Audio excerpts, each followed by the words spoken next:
Hello students, मैं कपिल कुमार शर्मा एक बार फिर आप लोगों के सामने एक नई वीडियो लेकर आया हूं। और आज की वीडियो मेरी कक्षा 10 के बच्चों के लिए है जो आगामी 2025 में उत्तर प्रदेश बोर्ड अर्थात यूपी बोर्ड से अपनी परीक्षा देने के लिए जाएंगे। और वो छात्र जिनके मन में बोर्ड परीक्षाओं से संबंधित कुछ सवाल होते हैं, उन सवालों को मैं क्लियर करने की कोशिश करूँगा। इससे पहले भी मैंने एक वीडियो आप सब लोगों के साथ साझा की थी। आशा करता हूँ कि आपने वो वीडियो देख ली होगी, जिसमें मैंने आपको बताया था कि बोर्ड परीक्षा में OMR शीट को किस तरह से भरते हैं। तो चलिए, आज की जो वीडियो है वो बोर्ड परीक्षा से जुड़े हुए कुछ महत्वपूर्ण सवाल जो अक्सर बच्चे पूछते हैं अध्यापकों से, और अध्यापक जवाब भी देते हैं, परंतु कुछ छात्रों को उनके विषय में जानकारी नहीं हो पाती है। तो बोर्ड परीक्षाओं से जुड़ा हुआ बेटा कुछ सवाल ऐसा है कि सबसे पहले तो हम ये पता करते हैं कि सामान्य रूप से जो छात्र कक्षा 10 की बोर्ड परीक्षा देते हैं वो किन किन विषयों की बोर्ड परीक्षा देते हैं। तो जो छात्र काफ़ी दिनों से अपनी पढ़ाई को सुचारू रूप से चला रहे हैं विद्यालय के अंदर, जिसमें वो लगभग 6 विषयों की पढ़ाई रेगुलर करते हैं।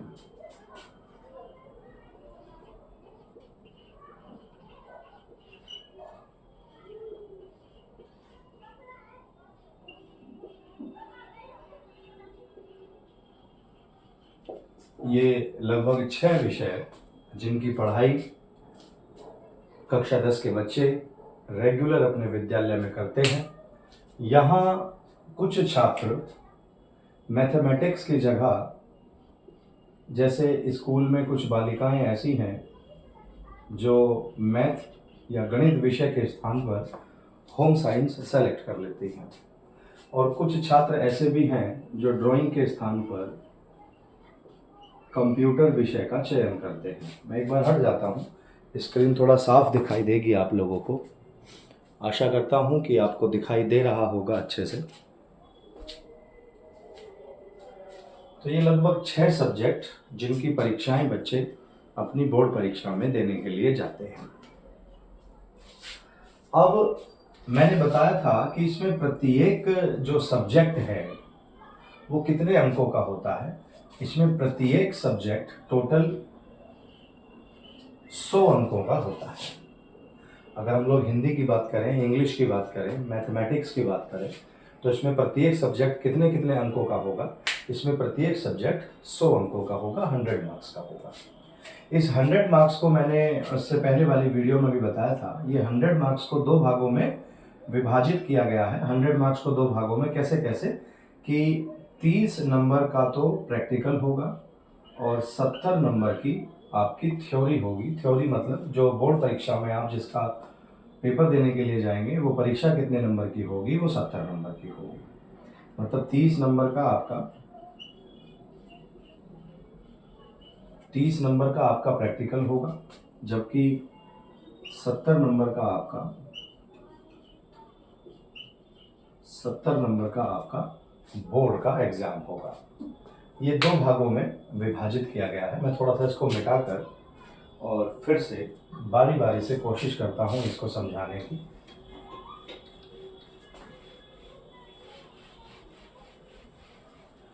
थोड़ा ध्यान दीजिएगा कि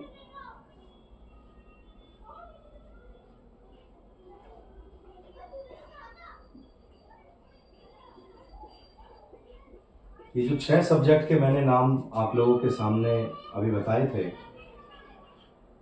जिसमें Hindi, English, math, science, SST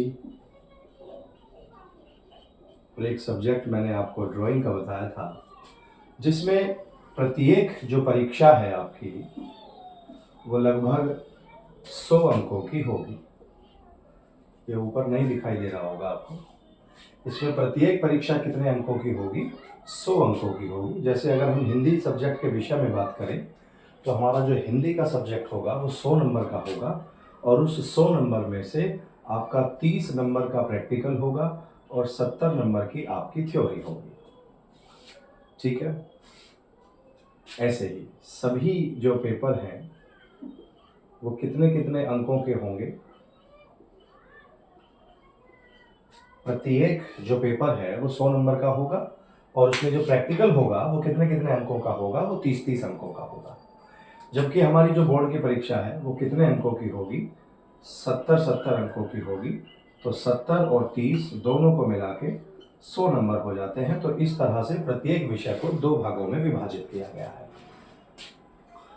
अब कुछ बच्चों का ये समझना होता है, जैसे अध्यापक या कुछ व्यक्ति जिनके परिवार के लोग जो हैं वो बताते हैं कि भाई 100 नंबर में से पास होने के लिए 33 मार्क्स की आवश्यकता होती है।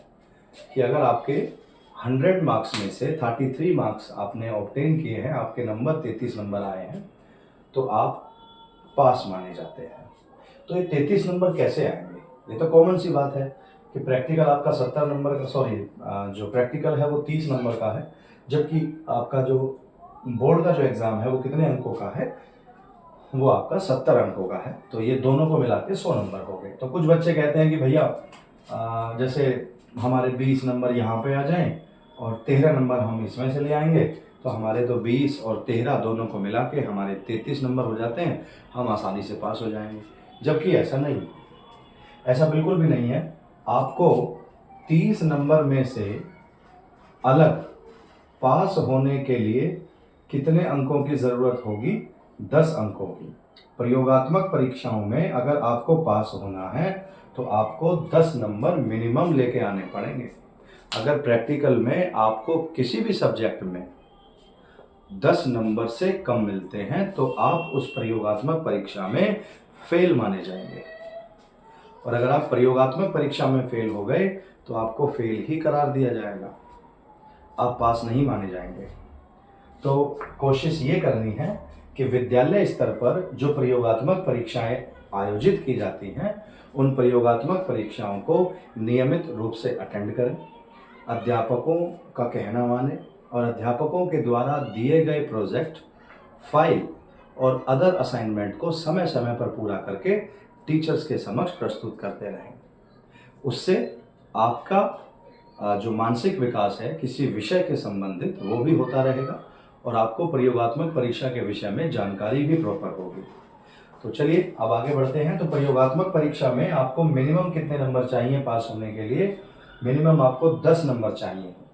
आते तो आपके मेहनत के अकॉर्डिंग है कि आपको 20 नंबर भी मिल सकते हैं, 25 भी मिल सकते हैं, 18 भी मिल सकते हैं, 28 भी मिल सकते हैं, 30 में से 30 भी मिल सकते हैं, जैसी आपकी परफॉर्मेंस है उसके अनुसार। अब रही बात आपके जो बोर्ड परीक्षा की है, जब आप 70 नंबर की परीक्षा देने के लिए बोर्ड में जाते हैं तो 70 नंबर में से पास होने के लिए आपको सेपरेट अलग से कितने नंबर की आवश्यकता होगी? 23 नंबर की आवश्यकता होगी। कि यदि आपके 23 नंबर बोर्ड परीक्षा में प्रत्येक विषय में अलग अलग आ जाते हैं तो आपको पास माना जाएगा। ठीक है, आप देख लीजिए एक बार, स्क्रीनशॉट ले सकते हैं आप इसका, कोई ऐसा इशू नहीं है।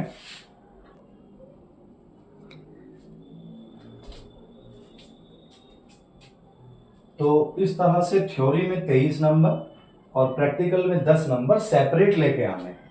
दोनों को मिला के 33 तो हो ही जाने हैं। 23 नंबर यहाँ पर आ गए, 10 नंबर यहाँ पर आ गए, दोनों को मिलाकर 33 तो हो ही जाने हैं, वो तो कॉमन सी बात है। लेकिन ऐसा नहीं है कि यहाँ पर आपके 15 नंबर आ गए और बाकी आपके प्रैक्टिकल में आ गए, है ना। ऐसा बिल्कुल भी नहीं है। आपको बिल्कुल भी इस तरह से विचार करके नहीं चलना है। आपको मुख्य रूप से किन चीज़ों पर ध्यान देना है कि आपके 23 नंबर थ्योरी में अलग आने चाहिए और कम से कम आपके 10 नंबर प्रैक्टिकल में अलग से आने चाहिए। प्रैक्टिकल में पास होने के लिए कम से कम 10 नंबर की आवश्यकता है, जबकि थ्योरी में पास होने के लिए कम से कम कितने नंबर की आवश्यकता है? आपको 23 नंबर की आवश्यकता है। इस तरह से दोनों को मिला के आपके कितने नंबर आने चाहिए? 33 नंबर आने चाहिए। ठीक है, इसको फिर से मिटाते हैं, एक बार और जानकारी लेते हैं।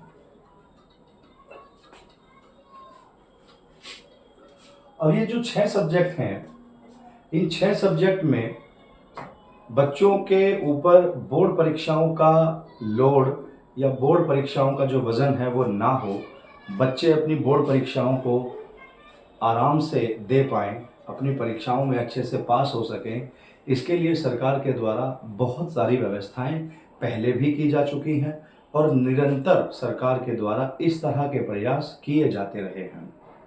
तो हम उत्तर प्रदेश सरकार का इस संबंध में धन्यवाद करना चाहते हैं कि वो बच्चों के प्रति इस तरह की भावनाएं और इस तरह की सोच रखते हैं कि बच्चों के ऊपर बोर्ड परीक्षाओं का भार ना हो और नियमित आप बच्चों के प्रति इस तरह की जो प्रक्रियाएं हैं वो चलाते रहते हैं। उसके लिए आपका बहुत बहुत धन्यवाद। और वो प्रक्रिया कौन सी है छात्रों? वो बच्चों प्रक्रिया है कि आप अगर इन 6 विषयों में से किसी एक विषय में फेल हो जाते हैं, देखिए मैं ये शब्द थोड़ा सा भारी बोल रहा हूँ, परंतु मैं उन बच्चों के लिए थोड़ी सी जानकारी दे रहा हूँ जिनका या तो मानसिक विकास पूरी तरीके से नहीं हो सका है, जो कक्षा 10 की परीक्षाएं दे रहे हैं और जो बहुत डरे हुए भी हैं, है ना। कुछ छात्र ऐसे हैं जो बोर्ड परीक्षाओं से बहुत ज़्यादा डरते हैं या पढ़ाई में थोड़े से कमज़ोर हैं, तो मैं उनको एक थोड़ा सा साहस देने की कोशिश कर रहा हूँ कि यदि कोई छात्र इन 6 विषयों में से किसी एक विषय में फेल है ना, लेकिन एक विषय में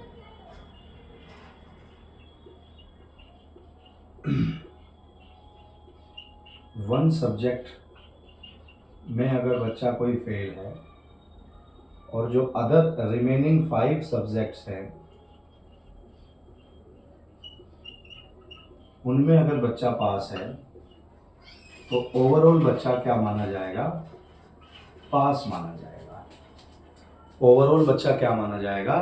पास माना जाएगा। जैसे अक्सर ऐसा देखा गया है कि छात्रों के लिए अधिकांश जो मैथ सब्जेक्ट है, जो गणित सब्जेक्ट है, वो थोड़ा सा हार्ड साबित होता है। ट्यूशन के टीचर, विद्यालय के टीचर लगातार प्रयास करते हैं, लगातार बहुत सारे फॉर्मूले समझाते हैं, बहुत सारी डेरिवेशन समझाते हैं, निरंतर रूप से टेस्ट भी लेते रहते हैं, पर कुछ बच्चों को मैथ समझ में आता है और कुछ बच्चों को मैथ समझ में नहीं आता। वो सब्जेक्ट उनके लिए हमेशा से ही हार्ड साबित होता है। लेकिन ऐसे में यदि कोई बच्चा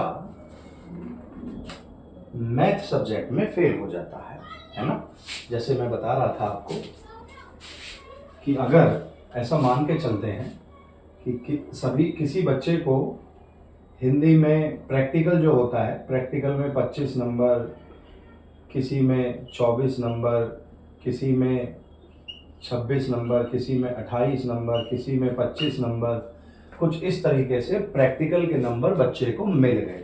अर्थात मैथ में उसको कितने नंबर मिले? सपोज उसको 24 नंबर मिले और वो जो पेपर देने के लिए गया, जो बोर्ड की परीक्षा का पेपर देने के लिए गया, हिंदी में उसके हिंदी में उसके 40 नंबर आए, इंग्लिश में उसके 35 नंबर आए, साइंस में उसके 30 नंबर आए, एसएसटी में उसके 35 नंबर आए और ड्राइंग में उसने 40 अंक प्राप्त किए, जबकि मैथ में उस बच्चे के 15 नंबर आए। मैथ में उस बच्चे के कितने नंबर आए? 15 नंबर आए, है ना। अर्थात मैंने जैसे बताया था कि प्रत्येक सब्जेक्ट में पास होने के लिए अलग से 23 नंबर की ज़रूरत है। अलग से 23 नंबर की ज़रूरत है, थोड़ा सा ध्यान दीजिए। तो 23 नंबर तो नहीं आए, उस बच्चे कितने नंबर आए? 15 नंबर आए।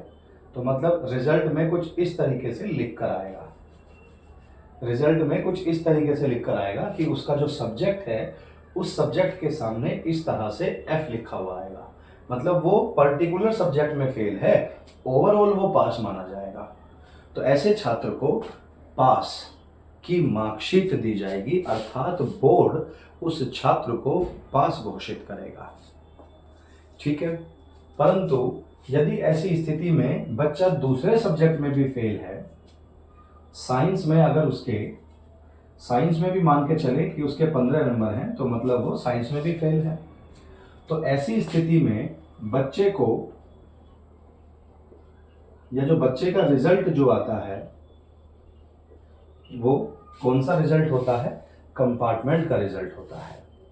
तो सरकार ऐसे छात्रों को और एक मौका देने की कोशिश करती है कि भाई आप इन 2 सब्जेक्ट में किसी कारणवश फेल हो गए थे, किसी कारणवश आपके नंबर कम आए थे, तो बोर्ड ये कहता है कि हम आपको दोबारा से मौका दे रहे हैं, आप इनकी परीक्षा बोर्ड के द्वारा अभी जैसे जिस दिन बोर्ड का रिजल्ट आता है उसके महीने भर के अंदर ही लगभग ये परीक्षा दोबारा से आयोजित करा दी जाती है, जिसे हम लोग कंपार्टमेंट की परीक्षा कहते हैं। तो कंपार्टमेंट की परीक्षा महीने सवा महीने बाद ही आयोजित कर दी जाती है। तो ऐसे बच्चे जो लगभग 2 सब्जेक्ट में फेल हैं, वो दोनों सब्जेक्ट का फॉर्म भरकर और यही वाले पेपर केवल जिसमें वो फेल हैं, केवल इन्हीं सब्जेक्ट के पेपर को वो दोबारा दे सकते हैं, जिसे हम कंपार्टमेंट की परीक्षा कहते हैं। कंपार्टमेंट की परीक्षा के लिए बच्चा अपने विद्यालय से संपर्क करके उन फॉर्म को भर सकता है और उन फॉर्म को भरकर संबंधित विद्यालय जहां उसका दोबारा से सेंटर जाता है वहां जाकर वो अपनी परीक्षा को दे सकता है। अब उसके लिए क्या है कि एक मौका है कि वो इन दोनों सब्जेक्ट को पास कर ले और इन दोनों सब्जेक्ट को पास करके अपनी परसेंटेज, अपनी प्रतिशतता को थोड़ा सा बढ़ा ले। परंतु ऐसी स्थिति में जब वो दोबारा से पेपर देता है 2 सब्जेक्ट के और उन 2 सब्जेक्ट में से वो साइंस में तो पास हो जाता है, जब उस बच्चे ने दोबारा से पेपर दिए तो वो साइंस में उसने बहुत अच्छा प्रदर्शन किया, परंतु मैथ में उसका जो प्रदर्शन है वो थोड़ा ही हो पाया, अर्थात 15 नंबर से बढ़कर उसके 20 ही नंबर हो पाए और मतलब वो 20 नंबर पर भी फेल है, क्योंकि 23 नंबर होने चाहिए पास होने के लिए। और मैंने अभी क्या बताया था कि बच्चा अगर 5 सब्जेक्ट में पास है और अगर छठे सब्जेक्ट में वो फेल है तो वो पास माना जाएगा। तो कंपार्टमेंट की परीक्षा देने वो 2 सब्जेक्ट के गया था, लेकिन 2 में से 1 में पास हो गया। तो 1 में पास हो गया तो कुल कितने में पास हो गया था? वो 5 विषय में पास हो गया, 1 में ही तो फेल हो गया। तो ऐसा जो बच्चा है उसको बोर्ड के द्वारा पास करार कर दिया जाता है। आशा करता हूं कि आप सब लोगों को ये सब चीज़ें समझ में आ रही होंगी, परंतु यदि वीडियो के द्वारा भी आपको कुछ संदेह है किसी चीज़ों पर तो आप कमेंट सेक्शन में जाकर लिख कर पूछ सकते हैं, या अपने विद्यालय के जो अध्यापक हैं या जहां आप कोई कोचिंग कर रहे हैं, कोई ट्यूशन पढ़ रहे हैं, तो उन अध्यापकों से भी आप पूछ सकते हैं। सभी अध्यापक आपकी पूर्ण रूप से मदद करेंगे इस संबंध में। अब 70 नंबर का जो पेपर है, 70 नंबर की जो परीक्षा है, जिसे बच्चा बोर्ड या अपने सेंटर पर देने के लिए जाएगा, परीक्षा केंद्र पर जाएगा, तो वो 70 नंबर की परीक्षा को भी 2 हिस्सों में बांटा गया है, 20 और 50। ये 20 नंबर के MCQ सवाल आते हैं और 50 नंबर के डिस्क्रिप्टिव या थ्योरेटिकल क्वेश्चन आते हैं। इनका आंसर आपको जो एग्ज़ाम की आंसर शीट होती है उस पर लिख कर देना है, जबकि MCQ जो सवाल हैं इनका जो आंसर है वो आपको OMR शीट पर देना है। इसका आंसर आपको किस पर देना है? OMR शीट पर देना है। तो OMR शीट कैसे भरी जाती है, उसमें कौन कौन सी एंट्रीज होती हैं, उसके विषय में मैंने आपको पहले से ही बता दिया है। तो आशा करता हूं कि आपको आज की जो वीडियो है वो पसंद आई होगी। ऐसी ही कुछ और वीडियो जो बोर्ड परीक्षाओं से जुड़ी हुई है धीरे धीरे मैं आपको बताने की कोशिश करूँगा। तो आज की वीडियो को हम यहीं समाप्त करते हैं। बाकी अगली वीडियो में जल्दी ही आपके समक्ष लेकर प्रस्तुत होऊंगा। अब मैं कोशिश करूंगा कि कक्षा 10 के बच्चों के लिए जल्दी जल्दी एक साइंस की सीरीज स्टार्ट कर दी जाए, जिसमें बोर्ड परीक्षा से पहले लगभग अभी दिसंबर का महीना जैसे स्टार्ट हुआ है, तो दिसंबर और जनवरी लगभग 2 महीने में हम लोग साइंस जो सब्जेक्ट है उसमें मुख्य रूप से केमिस्ट्री को ख़त्म करने की कोशिश करते हैं। तो चलिए बेटा, आज की वीडियो ख़त्म करते हैं। तो आज भर के लिए धन्यवाद। अगली वीडियो में मिलते हैं जल्दी ही, तब तक के लिए नमस्कार।